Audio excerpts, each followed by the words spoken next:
tu veux, ce truc de refuser qu'on puisse critiquer une femme en disant tout de suite que c'est misogyne, etc., c'est oublier le fait qu'il y a des femmes qui sont dans des positions sociales bien plus favorables que d'autres, et notamment que certains hommes. C'est pour ça que voir le féminisme comme, voilà, le patriarcat, en fait, c'est que toutes les femmes, elles sont dominées, et tous les hommes, ils sont dominants, et que, voilà, il y a deux strates dans les sociétés. Il y a les hommes dominants et les femmes dominées.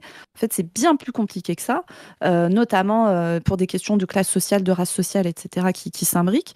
Et il y a une vraie critique à faire sur le féminisme bourgeois blanc, le féminisme Marlène Schiappa, hein, si je devais l'appeler, qui a une grande tendance notamment à ne voir la violence masculine que quand elle est le fait d'hommes qui sont plutôt des hommes dominés dans la société, c'est-à-dire des prolétaires, etc., hein. Ouais, donc du coup on va se lire tout ça. Karen, argot. Karen est un terme utilisé dans les pays anglophones pour désigner de manière péjorative une femme blanche d'âge mûr, de classe moyenne, qui s'insurge de tout, veut parler au directeur et pouvant perpétuer un racisme systémique revendiquant des droits supérieurs aux autres. C'est trop drôle, on croirait une définition un peu JVC, tu sais. Ouais, bah, Le terme est vraisemblablement apparu en 2017. Une Karen est généralement stéréotypée comme étant une femme avec une coupe au carré ou décoiffée de cheveux blonds, une soccer mum appartenant à la génération X ou à la génération Y, demandant à parler au directeur des commerces de détail ou de restaurants pour se plaindre ou faire des demandes ou des critiques sur la mode ou la gastronomie.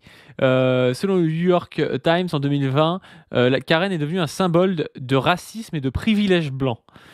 En 2020, le terme a largement été appliqué à une bande de femmes blanches qui avait été filmée en train de harceler des personnes noires, latino ou asiatiques, y compris en appelant les services d'urgence pour ces derniers sans raison criminelle. Ah ouais, tu sais, c'est les meufs qui ont 45 ans, qui travaillent dans la com, et puis qui vont aller balancer leur livreur Deliveroo noir sans papier en disant qu'il n'a pas livré assez vite, tu sais. exactement. C'est l'enfer, hein. Vraiment, c'est un des trucs des enfers, hein. C'est Mm. vraiment une des pires classes sociales, hein.